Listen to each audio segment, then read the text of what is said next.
एक समय की बात है, गौंतूर नाम के एक गांव में एक पंडित जी रहा करते थे।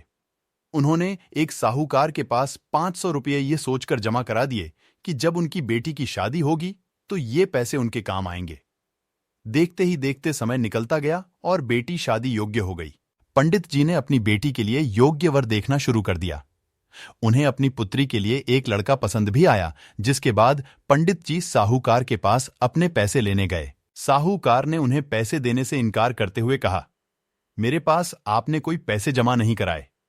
आपके पास क्या सबूत है कि आपने मेरे पास पैसे रखे थे? क्या आपके पास उसका कोई लिखित प्रमाण है? साहूकार की ये बातें सुनकर पंडित जी परेशान हो जाते हैं और वे समझ जाते हैं कि साहूकार ने उनके पैसे हड़प लिए हैं। एक दिन पंडित जी मंदिर से घर लौट रहे थे। तभी उनके दिमाग में विचार आया कि उन्हें उस साहूकार की शिकायत राजा से करनी चाहिए। हो सकता है राजा इस परेशानी का कोई हल निकाल दें। पंडित जी बिना देरी किए राजा से मिलने के लिए पहुंच गए और वहां जाकर उन्होंने अपनी परेशानी राजा के सामने रखी।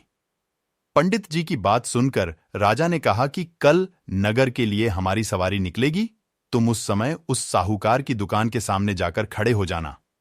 राजा की बात सुनकर पंडित जी अपना झोला उठाकर घर को निकल गए। अगले दिन राजा की सवारी निकली। नगरवासियों ने उन्हें फूलों की माला पहनाई व आरती उतारी। पंडित जी राजा के कहे अनुसार उस दुकान के सामने खड़े हो गए। राजा की सवारी साहूकार की दुकान के सामने आई तो राजा ने पंडित जी को दिखाकर प्रणाम किया और उनसे कहा कि आप यहां क्या कर रहे हैं?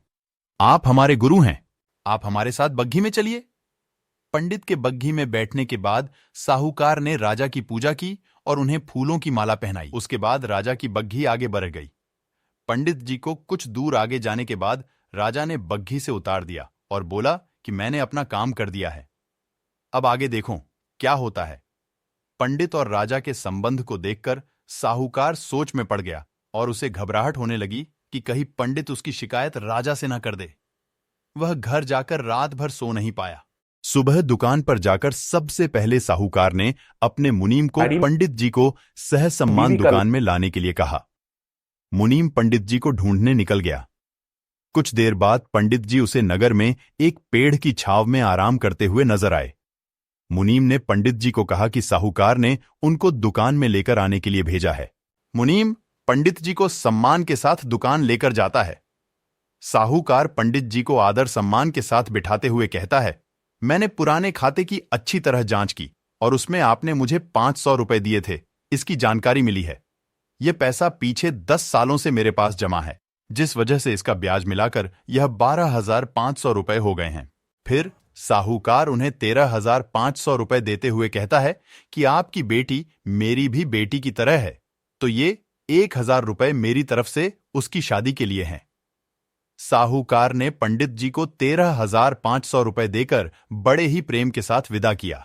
इस तरह पंडित जी को उनके अपने पैसों के साथ ही उसका ब्याज और शादी के लिए साहूकार की तरफ से 1,000 रुपए अतिरिक्त मिल गए। कहानी से सीख।